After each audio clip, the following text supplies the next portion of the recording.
Memperjuangkan yang berjuang. Cerita pendek karya Mustana dibacakan oleh dia sendiri. Awan mendung bergelayut di langit sore kota Bogor. Aku cemas menatapnya dari dalam angkot. Dalam diam aku berdoa, semoga hujan tidak turun sebelum aku tiba di rumah. Aku lantas mengembalikan pandangan seperti semula ke Wilona dan Sekila yang duduk di kursi depanku. Keduanya teman kerjaku. Rumah kami searah namun beda kompleks. Sakila terlihat antusias menceritakan tentang dia yang baru mengadopsi kucing Anggora betina dan diberi nama Nivana Aviara. Kamu nggak minder? Wilona tiba-tiba melempar pertanyaan kepadaku. Nama kucing dia aja Nivana Aviara. Masa kamu neneng? Jadul banget. Aku diam, dengan amarah yang menggumpal di dalam dada. Mungkin Wilona cuma bercanda, tapi kalimatnya itu sungguh menusuk hatiku. Luar biasa sakitnya. Mereka lanjut membahas kucing. Aku lanjut menahan sakit. Ejekan seperti itu sering aku dapatkan ketika berada di pergaulan, dan anehnya aku masih saja sakit hati. Rasanya sulit sekali menerima kenyataan ini. Aku pernah protes ke ayah dan ibu, mengapa aku dinamai neneng, nama yang sangat tidak keren di zaman modern seperti sekarang ini. Penjelasan ayah sederhana, karena kita keluarga Sunda. Aku menyangkal, kenapa kakak dinamai Monik? Emang itu ada unsur Sunda-Sundanya? Enggak kan? Ayah dan ibu tidak bisa menjawab. Aku malah sebel sama mereka. Penjelasannya terlalu mengada-ngada. Mungkin mereka memang sengaja menamaiku neneng, supaya jadi bahan ejekan orang-orang. Awan mendung yang sedari tadi menggelayut di langit, akhirnya menurunkan hujan. Deras diiringi petir. Angkot berhenti tepat di depan kompleks setelah aku bilang kiri ke supir. Kubayar ongkos dengan uang pas, dan segera turun, tanpa pamit ke Wilona dan Sakila. Aku berlari ke ruko terdekat untuk berteduh di sana. Rukonya tutup. Aku sendirian, gelisah memandang ke arah jalanan. Petir terus menggelegar. Langit tampak berkilat-kilat. Lalu entah muncul dari mana seorang cowok berdiri di sebelahku. Dia memakai topi baseball kuning, kaos merah jambu, celana jeans hijau tua, dan sepatu Vans biru. Terlihat sangat norak ada di badan dia yang kukira usianya sudah 25. Tangan kiri dia menggenggam gagang payung yang terbuka. Payungnya berwarna-warni mirip kostum yang dia pakainya. Dia benar-benar seperti pelangi yang muncul di kala hujan deras. Engkus, kata dia mengulurkan tangan kanannya mengajak kenalan. Aku tidak merespon sedikit pun. Anehnya dia malah nyengir. Reaksi yang menurutku tidak selayaknya dipamerkan sehabis menerima penolakan. Aku udah tahu nama kamu kok. Neneng kan? Kata dia, bertanya. Aku meliriknya sinis, lalu melempar pandangan ke arah jalan raya. Aku antar pulang yuk, tawar dia. Enggak, ini mau nelpon orang rumah. Aku merogoh tas jinjingku, mengambil handphone, menelepon orang rumah. 5 kali panggilan, tidak ada jawaban. Petir menggelegar. Kali ini lebih dahsyat, sampai aku tersentak mundur 1 langkah serta menutup kuping. Jantungku berdebar-debar. Rumah lu di mana emang? Tanyaku. Di bumi, jawab dia, nyengir. Jangan berharap gue bakal ketawa ya, kataku judes. Emang rumah aku di bumi sih? Dah, jangan banyak ngomong, yuk anterin gue. Aku melangkah lebih dulu. Bagus si Engkus itu menyusul. Dia memayungiku.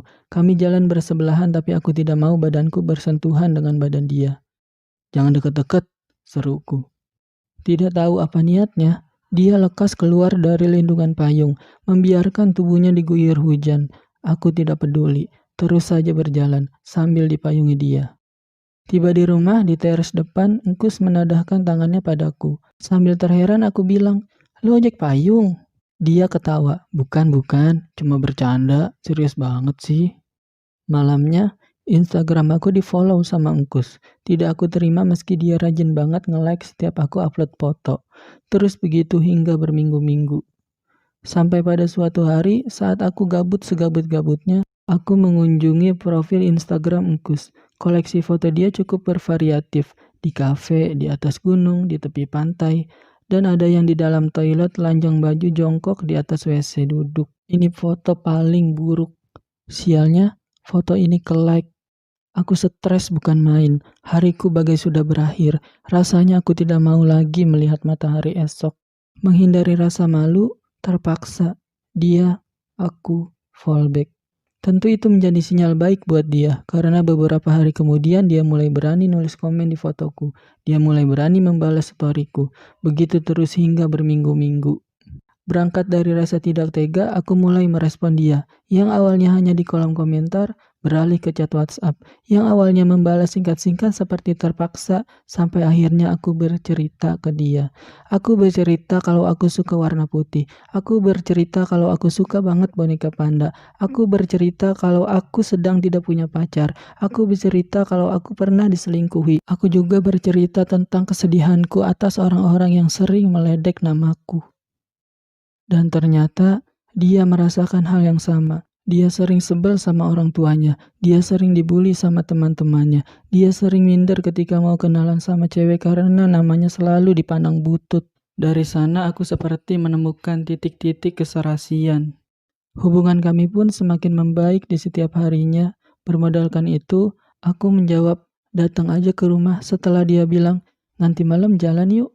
Engkus datang ke rumahku dengan mengendarai sepeda motor, sebuah motor tua yang aku tidak tahu jenisnya. Maklum, bukan pecinta motor. Aku dibawa berkeliling kota Bogor olehnya, seperti tanpa tujuan tapi aku tidak peduli. Aku menikmati momen ini. Aku mendapat kesenangan ketika angin menerpa wajahku. Bintang-bintang yang menghiasi langit pun memberikanku ketenangan. Engkus memperhatikan motornya di depan warung pecel lele pinggir jalan.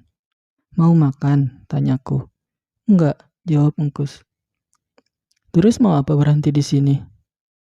Engkus mematikan mesin motornya. Mau jadi pacar kamu, kata dia. Hah? Aku kaget sampai mulut setengah terbuka. Lu nembak gua? Apaan sih, Kus? Ini pasti bercanda kan? Ini serius, Neng, jawab Engkus. Serius. Masa nembak di depan warung pecel lele pinggir jalan? Nggak ada romantis-romantisnya banget. Lebih romantis di sini kan daripada di pesan WhatsApp. Iya sih. Terus gimana? Engkus meminta jawaban. Nggak bisa jawab sekarang, Kus, kataku. Kapan bisanya? Nanti setelah lu ketemu bokap gua dan dapat izin dari dia. Oke. Engkus menyalakan mesin motornya. Mau kemana? Tanyaku sesaat motor kembali melaju. Ketemu bokap kamu, jawab Engkus, gagah. Ayahku sedang di teras depan ketika aku dan Engkus tiba di rumah. Ayah duduk di kursi kayu, serius menatap layar handphone. Untuk orang yang belum kenal, bagiku ayah sosok yang menakutkan. Wajahnya sangar, alisnya bertaut, sorot matanya tajam. Tebal kumisnya pun semakin membuat ia mirip dengan debt collector. Malam om, sapa Engkus. Lalu dia mengulurkan tangan bermaksud ingin mencium tangan ayah, tapi tidak mendapat sambutan dari ayah. Ayah terus menatap layar handphone. Engkus menatapku. Duduk. Kataku menyuruh Engkus duduk di kursi kayu sebelah ayah. Hanya meja kayu persegi yang memisahkan mereka. Sementara aku masuk ke rumah, tapi aslinya enggak. Aku berdiri di balik jendela, mengintip ke teras. Aku Engkus om, pacarnya Neneng, kata Engkus tanpa babi bu. Ayah diam cukup lama, sebelum akhirnya ia mengangkat kepalanya, menatap Engkus tajam. Apa pekerjaanmu? Tanya ayah. Penulis om, jawab Engkus. Ada penghasilannya? Ayah nanya lagi. Untuk saat ini sih belum. Seperkian detik aku melihat Engkus menggigit bibir bawahnya tanda dia sedang ketakutan. Kok Neneng bisa sampai mau sama kamu? Tanya ayah. Mungkin karena nyaman om. Ayah terdiam. Jaga baik-baik Neneng, kata ayah. Engkus tersenyum lebar. Pasti om. Jadilah pasangan yang hebat. Pasangan yang hebat itu pasangan yang kayak gimana om? Tanya Engkus polos. Yang berjuang bareng-bareng. Jawab ayah lalu berdiri dan masuk ke dalam rumah. Aku yang terlambat bereaksi tertangkap basah sedang menguping. Aku cengengesan ke ayah yang menatapku tajam. Aku tidak takut dengan tatapannya. Ayah memang seperti itu, bukan sedang mengintimidasi. Kasih minum pacarmu, kata ayah kemudian masuk ke kamar tidurnya. Aku buru-buru duduk di kursi yang sebelumnya diduduki ayah. Setengah melotot aku bilang, gue nyuruh minta izin ya, bukan ngaku-ngaku. Ya udahlah, Engkus menyandarkan punggung ke kursi, menatap ke depan dengan wajah semeringah persis anak kecil yang baru menerima hadiah. Yang penting si ayah udah merestui, artinya kita udah resmi. Belum, sahutku. Ada satu syarat lagi. Apa? Tanya Engkus. Lo harus bisa bikin gua ketawa. Saat ini juga.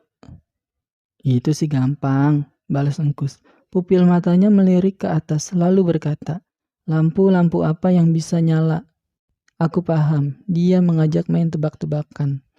Aku lalu berkata, lampu yang terhubung ke arus listrik. Iya, betul. Gue gak ketawa, berarti gagal. Sebentar lagi juga ketawa, kata Engkus, santai. Nggak akan. Akan. Nggak. Akan. Lihat nih. Engkus berdiri, lalu joget jaipongan sambil nyanyi. Nang ning, ning nang nung, nang ning, nang nung. Aku terbahak-bahak hingga badan membungkuk. Sejak saat itu kami resmi berpacaran. Dengan Engkus aku menjadi orang yang mudah tertawa. Aku bisa tertawa lebar hanya dengan membaca cat darinya yang berisi. Aku habis nangkep kecoa. Terus kecoanya aku kasih nama kipas angin. Dengan Engkus aku mendapat kenikmatan yang sebelumnya tidak pernah aku dapatkan, yaitu menghina nama. Aku sering bilang, "Dih, apaan? Masa nama Engkus? Kayak abang-abang mie ayam dekat rumah gua." Biasanya Engkus akan membalas, "Biarin aja, daripada neneng." G-nya dihilangin, langsung jadi kata jorok. Karena sering menghina satu sama lain, kami berdua pun jadi terbiasa ketika ada orang lain yang menghina nama kami. Tidak ada lagi sakit hati. Nama kami memang butut. Silakan ditertawakan. Suatu hari Engkus memberikan hasil tulisannya berupa novel kepadaku. Dia memintaku untuk menilai tulisan tersebut. Setelah aku baca, aku pun memberi penilaian sangat jujur bahwa tulisannya jelek. Jelek banget. Kalau novel begini ada di toko buku, akan aku beli, terus aku bakar. Engkus marah-marah. Dia bilang aku jahat, tidak menghargai tulisan dan kerja kerasnya. Tapi besoknya, novel tersebut dia perbaiki dan diberikan kepadaku lagi dengan hasil yang lebih baik. Nama penulisnya jangan Engkus deh. Mending kamu pakai nama pena aja, kataku mengusulkan. Setelah sadar nama Engkus tidak menjual. Engkus aja ah, biasanya orang yang datang ke toko buku nyari buku bagus, Neng. Nama penulis nggak pengaruh. Engkus tidak menerima usulanku. Iya, tapi masalahnya tulisan kamu nggak bagus-bagus amat. Ditambah ada kata Engkus di sampulnya. Orang nggak akan tertarik, Kus. Mulut kamu benar-benar tajam ya. Sakit hati aku. Besoknya, Engkus menerima usulan dariku. Dia menambahkan berwarna pada nama penulis sehingga menjadi berwarna Engkus. Alasannya dia ingin seperti merah, kuning, hijau, biru, hitam, putih, dan warna-warna lainnya yang menjadi warna untuk semesta ini. Engkus memang lucu, marah-marah tapi selalu mendengar masukan dariku.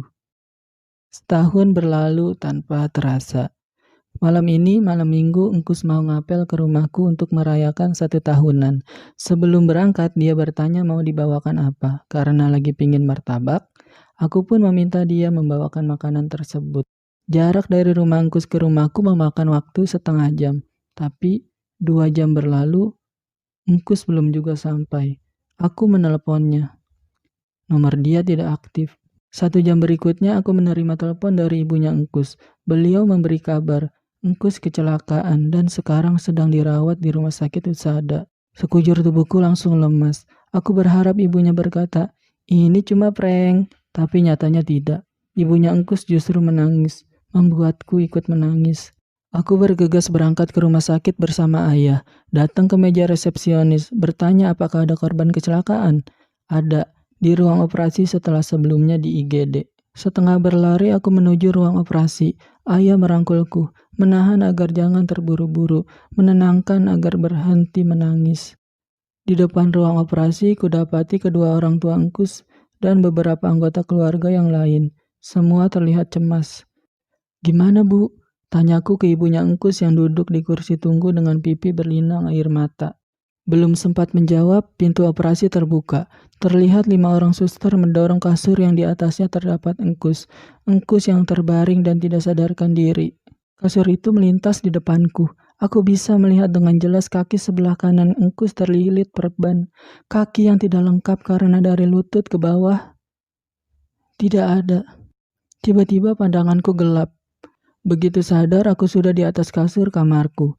Buru-buru aku keluar kamar. Ayah yang sedang di ruang tengah melarangku pergi. Besok saja, katanya.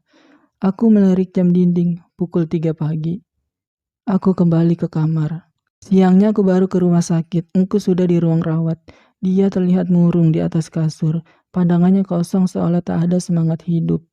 Aku duduk di kursi sisi kasur, berkata bahwa tidak perlu ada yang disesali. Kamu harus tetap menjalani hari. Kamu masih punya aku. Engkus tidak membalas sepatah kata pun. Setiap hari aku datang ke rumah sakit, menemani Engkus, menyuapi dia, mengajak ngobrol walaupun dia hanya diam saja. Begitu terus hingga dokter membolehkannya pulang. Seminggu sekali aku datang ke rumah Engkus. Semenjak pulang dari rumah sakit, dia terus mengurung diri di kamar, belum keluar meski ke beranda. Dia sedang duduk di kursi roda di ujung ruangan, membelakangi jendela seakan enggan menatap dunia luar. Aku duduk di sisi kasur, menghadap ke arahnya. Sorot mata dia masih kosong. Kamu masih bisa nulis kok, kataku. Engkus diam. Dia belum juga bicara semenjak masuk rumah sakit. Aku kangen melihat Engkus marah-marah. Aku kangen sekali melihat usaha dia untuk membuatku tertawa. Mulai besok kamu jangan datang ke sini lagi ya, kata Engkus setelah hening cukup panjang. Kenapa, Kus? Tanyaku pelan. Kamu berhak bahagia, bukan sama aku. Enggak, Kus. Ingat kata ayahku, kita harus jadi pasangan yang hebat. Kita harus berjuang bareng-bareng, Kus. Tapi aku sudah memutuskan untuk berhenti berjuang, Neng. Aku sedih kamu ngomong gini, Kus, kataku, lirih. Dan akan lebih sedih kalau kamu masih sama aku. Aku terdiam. Aku sadar kenapa Engkus ngomong begitu. Asa dan harapannya sedang tidak ada. Pikiran dan perasaannya sedang kusut tak karuan. Bukan karena dia tidak sayang lagi denganku. Aku memilih untuk pulang, membiarkan Engkus bersama pikirannya. Aku yakin dia kuat. Tidak mungkin melakukan hal-hal gila. Aku tahu Engkus, ketika banyak masalah dia memang lebih memilih menyendiri. Dia pasti bisa bangkit dari keterpurukannya. Minggu selanjutnya aku kembali datang ke rumah Engkus. Perlakuan Engkus mulai beda. Dia buru-buru mengunci pintu kamar setelah tahu aku datang. Akhirnya aku cuma ngobrol sama ibunya di ruang tamu.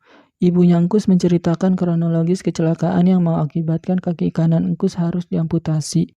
Itu terjadi di jalan Mayor Oking. Ketika Engkus mengendarai motor lalu dia diserempet motor lain.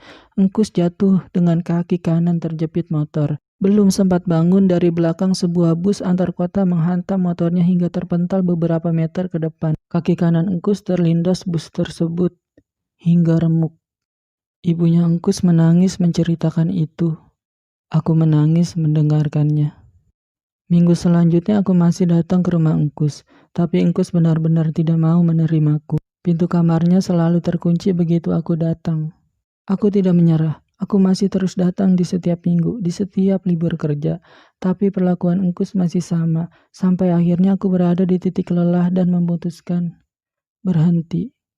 Bukan maksudku meninggalkan Engkus di saat dia terpuruk. Keadaan yang memaksaku begini. Aku sudah berjuang, tapi kalau perjuanganku tidak kunjung mendapat sambutan, lama-lama aku lelah juga. Dan melupakan Engkus bukanlah hal mudah. Aku sering memikirkan dia di setiap mau tidur. Aku sering memimpikan dia. Aku sering mengabaikan cowok-cowok yang bermaksud ingin mendekatiku karena pintu hatiku belum terbuka untuk mereka. 1 tahun berlalu tanpa aku tahu bagaimana keadaan Engkus sekarang. Seluruh akun sosial media dia tidak pernah aktif sejak kecelakaan itu. Ibunya Engkus tidak pernah menelponku. Aku tidak punya keberanian untuk menelpon duluan. Aku takut dari cerita ibunya justru membuatku semakin memikirkan Engkus. Aku tidak mau hal itu terjadi karena aku ingin membuka hati untuk laki-laki lain. Sebuah paket datang ke rumahku. Paket yang membuatku merasa aneh saat menerimanya karena sebulan terakhir aku tidak belanja online. Isinya sebuah novel berjudul Tinggal Meninggalkan, karya berwarna Engkus. Novel ini adalah kabar bagiku. Engkus sudah bangkit dari keterpurukan. Aku senang, tapi novel ini tidak aku baca, hanya aku simpan di rak buku. Biarlah Angkus menjadi kisah lama yang tersimpan di ingatan. Dan biarlah aku memulai kisah baru bersama Dean, laki-laki yang menemaniku 6 bulan belakangan.